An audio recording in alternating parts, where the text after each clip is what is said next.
اعوذ باللہ من الشیطان الرجیم پناہ مانگتا ہوں میں اللہ کی شیطان مردود کے شر سے۔ فلما فصل طالوت بالجنود قال ان اللہ مبتلیکم بنہر فمن شرب منه فلیس منی ومن لم یطعمه فإنه مني إلا من اغترف غرفة بيده فشربوا منه إلا قليلا منهم فلما جاوزه هو والذين آمنوا معه قالوا لا طاقة لنا اليوم بجالوت وجنوده قال الذين يظنون أنهم ملاقو الله كم من فئة قليلة غلبت فئة كثيرة بإذن الله والله مع الصابرين۔ پھر جب طالوت اپنے لشکر کے ساتھ نکلے تو ان لوگوں سے کہا کہ اللہ تعالیٰ ایک نہر سے تمہاری آزمائش کرنے والا ہے، تو جس نے اس کا پانی پیا اس کا مجھ سے کوئی تعلق نہیں، اور جو نہیں پیتا وہ میرا ساتھی ہے۔ ہاں اگر کوئی اپنے ہاتھ سے ایک آدھ چلو بھر لے تو کوئی مذائقہ نہیں۔ پھر ان میں سے قلیل تعداد کے سوا سب نے اس کا پانی پیا۔ جب طالوت اور ان کے ایماندار ساتھی آگے بڑھے تو وہ کہنے لگے کہ آج تو ہم میں جالوت اور اس کی فوج سے مقابلے کی طاقت نہیں، لیکن جو لوگ اللہ سے ملاقات پر یقین رکھتے تھے انہوں نے کہا کہ کتنی ہی بار اللہ کے حکم سے ایک قلیل تعداد کثیر تعداد پر غالب ہوئی، اور اللہ تعالیٰ صبر کرنے والوں ہی کے ساتھ ہے۔ حاشیہ نمبر 270۔ ایمان اور سمع و طاعت کے معاملے میں کھرے اور کھوٹے کی پہچان کے لیے آزمائش از حد ضروری ہے، اور صبر کرنے والے ہی ایسی آزمائش میں پورے اترتے ہیں۔ مجاہدوں میں صبر اور محنت و مشقت کی تربیت لازمی ہے، اور انہیں بھوک و پیاس برداشت کرنے کی بھی عادت ہونی چاہیے۔ چنانچہ اسی لحاظ سے یہ آزمائش کی گئی۔ سفر کے دوران نہر سامنے ہو اور پیاس کی شدت ہو پھر بھی امیر کی اطاعت کا حق ادا کریں اور پانی پینے سے مجتنب رہیں، یہ ہر کسی کے بس کی بات نہیں۔ طالوت نے بڑے ہی سادہ انداز میں اللہ کے حکم کے بموجب اپنے فوجیوں کی آزمائش کر لی۔ حاشیہ نمبر 271۔ بنی اسرائیل کے سامنے انہی کی تاریخ کے آئینے میں ان کا قومی کردار پیش کیا گیا ہے تاکہ وہ خود بھی عبرت حاصل کریں اور دوسروں کو بھی سبق ملے۔ اللہ اور اس کے رسول علیہ السلام اور امیر کی نافرمانی اس قوم کی فطرت بن گئی تھی جس پر ان کو اللہ کے عذاب کی شکل میں سزا بھی ملتی رہتی تھی۔ حاشیہ نمبر 272۔ یہ دنیا پرست، موت سے ڈرنے والی بزدل اور تن آسانی کی عادی قوم بھلا طاقتور اور جنگجو دشمن کا کیا مقابلہ کرتی؟ میدان قتال میں تو مومن مجاہدی قدم جما کر دشمن کو للکارتے ہیں، وہ جن کا ایمان اور اللہ پر توکل ہر قسم کے شک و شبہ سے پاک ہو، جو دنیا کی دل فریبی اور رنگینی سے منہ پھیر کر جنت کی نعمتوں پر نگاہیں جما دیں، اللہ کی راہ میں جان و مال قربان کر ڈالنے کو عظیم کامیابی قرار دیتے ہوں، جو نفس کے بندے ہوں، نہ خواہشات کے پیچھے دوڑنے والے، بلکہ نظم و ضبط اور سمع و طاعت کے پابند اور امیر کی اطاعت کو اللہ کی اطاعت خیال کرنے والے ہوں۔ ایسے ہی مجاہد قلت و کثرت سے بے پرواہ ہو کر باطل سے ٹکراتے ہیں، اور ان کو اپنی طاقت پر نہیں بلکہ اللہ کی نصرت پر یقین ہوتا ہے۔ اس واقعے میں بدر و احد کے مجاہدین کے لیے عبرت و نصیحت اور عزم و حوصلے کو تقویت پہنچانے کا سامان تھا۔ یہ بات قابل ذکر ہے کہ طالوت کے لشکر کی تعداد بھی اصحاب بدر کی تعداد کے برابر تھی۔ بحوالہ بخاری کتاب المغازی۔ وَلَمَّا بَرَزُوا لِجَالُوتَ وَجُنُودِهِ قَالُوا رَبَّنَا أَفْرِغْ عَلَيْنَا صَبْرًا وَثَبِّتْ أَقْدَامَنَا وَانصُرْنَا عَلَى الْقَوْمِ الْكَافِرِينَ۔ جب ان کا جالوت اور اس کے لشکر سے مقابلہ ہوا تو انہوں نے دعا کی، اے ہمارے رب ہمیں صبر عطا فرما، ہمارے قدموں کو جما دے اور کافروں کی قوم کے مقابلے میں ہماری مدد فرما۔ حاشیہ نمبر 273۔ سچے اور مخلص مومنوں کو اللہ کی مدد پر ہی پورا یقین ہوتا ہے، وہ کسی نبی یا ولی کو اپنا حاجت روا یا مشکل کشا نہیں سمجھتے، بلکہ صرف اور صرف اپنے رب پر ہی بھروسہ کرتے ہیں۔ کامیابی کے لیے اسی سے دعائیں کرتے اور اسی کی بارگاہ میں گڑ گڑاتے ہیں۔ چنانچہ جالوت کے طاقتور لشکر کے مقابلے میں بنی اسرائیل کے مخلص مجاہدین کے قلیل گروہ نے نہ پست ہمتی دکھائی اور نہ وہ خوفزدہ ہوئے، بلکہ اللہ پر توکل کیا اور ثابت قدم رہے، اور انہوں نے دوسروں کو بھی اسی کی تلقین کی اور اللہ سے استقامت، ثابت قدمی اور نصرت کی دعا کی۔ اللہ تعالیٰ نے انہیں فتح و کامیابی سے ہمکنار فرمایا۔ اس واقعے میں ایمان والوں کے لیے درس عبرت ہے۔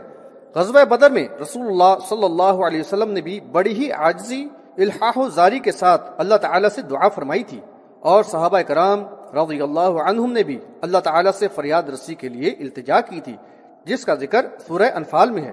اللہ تعالیٰ نے ان کی مدد کے لیے فرشتے نازل فرمائے، بحوالہ سورہ انفال آیت نمبر 9، اور بحوالہ بخاری کتاب المغازی و مسلم کتاب الجہاد۔ فهزموهم بإذن الله وقتل داود جالوت وآتاه الله الملك والحكمة وعلمه مما يشاء ولولا دفع الله الناس بعضهم ببعض لفسدت الأرض ولكن الله ذو فضل على العالمين۔ پھر انہوں نے اللہ کے حکم سے کافروں کو شکست دے دی۔ داؤد نے جالوت کو قتل کر دیا، اور اللہ تعالیٰ نے داؤد کو مملکت و حکمت عطا فرمائی، اور جتنا چاہا انہیں علم عطا فرمایا۔ اگر اسی طرح اللہ تعالیٰ بعض کے ذریعے بعض کو دفع نہ کراتا تو زمین پر فساد ہی فساد برپا ہو جاتا، لیکن اللہ تعالیٰ دنیا والوں پر فضل فرمانے والا ہے۔ حاشیہ نمبر 274۔ زمین پہ فتنہ و فساد، ظلم و جور کے واقعات سے انسانی تاریخ بھری ہوئی ہے، لیکن اللہ تعالیٰ ایک حد تک ڈھیل دینے کے بعد ان کو فہمائش و تنبیہ فرماتا ہے، اور پھر ظالم کی رسی کھینچ لیتا ہے۔ ظالم کو سزا ملتی ہے، ظلم و جور کا خاتمہ ہوتا ہے، اور خیر و فلاح کا دور آ جاتا ہے۔ اللہ تعالیٰ اس اصلاحی تحریک کو اپنے انبیاء علیہ السلام اور مومنین کے ہاتھوں فعال بناتا رہا ہے۔ اس طرح یہ حق و باطل کی کشمکش مختلف ادوار میں جاری رہی ہے۔ تلك آیات اللہ نتلوها علیک بالحق وإنک لمن المرسلین۔ یہ اللہ کی آیات ہیں جن کو ہم حق کے ساتھ آپ پر پڑھ رہے ہیں، اور بلا شبہ آپ رسولوں میں سے ہیں۔ تلك الرسل فضلنا بعضهم على بعض منهم من كلم الله ورفع بعضهم درجات وآتينا عيسى ابن مريم البينات وأيدناه بروح القدس ولو شاء الله ما اقتتل الذين من بعدهم من بعد ما جاءتهم البينات ولكن اختلفوا فمنهم من آمن ومنهم من كفر ولو شاء الله ما اقتتلوا ولكن الله يفعل ما يريد۔ ان رسولوں میں سے ہم نے بعض کو بعض پر فضیلت دی ہے۔ ان میں سے کسی نے اللہ سے کلام کیا اور کسی کے درجات بلند کیے۔ عیسیٰ ابن مریم کو کھلی نشانیاں عطا کی اور روح القدس سے ان کی مدد کی۔ اگر اللہ چاہتا تو ان کے بعد لوگ واضح نشانیاں پا لینے کے بعد آپس میں نہ لڑتے، لیکن انہوں نے اختلاف کیا، پھر کوئی تو ایمان لے آیا اور کسی نے کفر کیا۔ اگر اللہ چاہتا تو وہ باہم نہ لڑتے، لیکن اللہ تعالیٰ جو چاہتا ہے کرتا ہے۔ حاشیہ نمبر 275۔ یہاں بعض انبیاء علیہ السلام کی بعض پر فضیلت، معجزات اور بلند درجات کا ذکر ہے۔ قرآن میں دیگر مقامات پر بھی یہ ذکر کیا گیا ہے۔ ابراہیم علیہ السلام کی آزمائش اور ان کے اعلیٰ مرتبے کا خصوصیت سے ذکر کیا گیا ہے بحوالہ سورۃ البقرہ آیت نمبر 124، اور یہ بھی بتایا گیا کہ اللہ نے ابراہیم علیہ السلام کو خلیل بنا لیا بحوالہ سورۃ النساء آیت نمبر 125۔ رسول اللہ صلی اللہ علیہ وسلم اور دیگر انبیاء علیہ السلام کے مختلف فضائل کا تذکرہ احادیث میں بھی کیا گیا ہے۔ چنانچہ رسول اللہ صلی اللہ علیہ وسلم نے فرمایا کہ قیامت کے دن سب سے پہلے ابراہیم علیہ السلام کو لباس پہنایا جائے گا۔ دوسری جگہ فرمایا کہ سب سے پہلے میں ہوش میں آؤں گا تو دیکھوں گا کہ موسیٰ علیہ السلام عرش کا پایا پکڑے ہوئے ہیں بحوالہ بخاری کتاب احادیث الانبیاء اور مسلم کتاب الایمان۔ ان تذکروں سے مومنوں کے دلوں میں انبیاء علیہ السلام کا احترام اور ان کے اعلیٰ درجات کا احساس پیدا ہو جاتا ہے، تو دوسری طرف ان کو یہ شعور بھی ہوتا ہے کہ ہر نبی علیہ السلام کو قوم کے مزاج اور معاشرتی ماحول و حالات کے لحاظ سے معجزات اور صفات سے نوازا گیا تاکہ ان کی دعوت کو تائید و تقویت حاصل ہو۔ اس کے یہ معنی ہرگز نہیں کہ ان خصوصی باتوں یعنی مثلا موسیٰ علیہ السلام کا اللہ سے ہم کلام ہونا اور دیگر معجزات، عیسیٰ علیہ السلام کی معجزانہ پیدائش، گہوارے میں ہی کلام کرنا اور خصوصی معجزات کو بنیاد بنا کر ایک نبی کی شان کو بڑھائیں اور دوسرے نبی کی شان گرائیں، اور پھر نبی صلی اللہ علیہ وسلم سے وابستگی کی بنا پر اپنے آپ کو اس کی شفاعت کے ذریعے جنت کا حقدار ٹھہرا لیں، جیسا کہ بنی اسرائیل کا انداز قرآن میں بیان کیا گیا ہے، اور آج یہ امت بھی اسی روگ میں مبتلا ہے۔ نبی صلی اللہ علیہ وسلم کی فضیلت بیان کرنے میں حد سے گزر جاتے ہیں، یہاں تک کہ اپنے علماء اور اکابرین کو بنی اسرائیل کے انبیاء علیہ السلام کے برابر قرار دیتے ہیں، معاذ اللہ۔ یہ انداز فکر قبول حق کی راہ میں سخت رکاوٹ بن جاتا ہے۔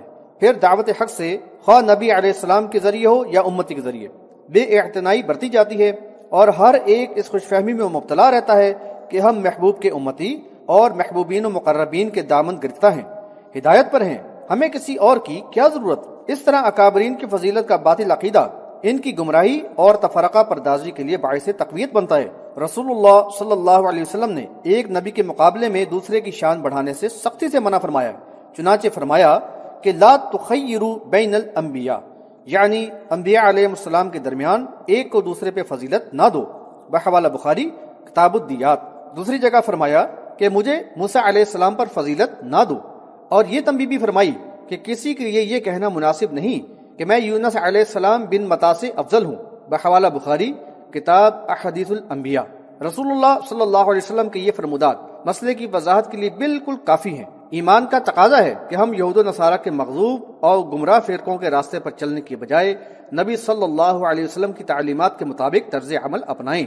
حاشیہ نمبر 276۔ امتحان کے مقصد سے انسان کو کسی حد تک آزادی اور اختیار دیا گیا ہے، اسی کا نتیجہ ہے کہ واضح ہدایات اور دلائل و بینات کے باوجود لوگوں نے ایمان کے بعد کفر و اختلافات وغیرہ کے مختلف رویوں کو اپنایا ہے۔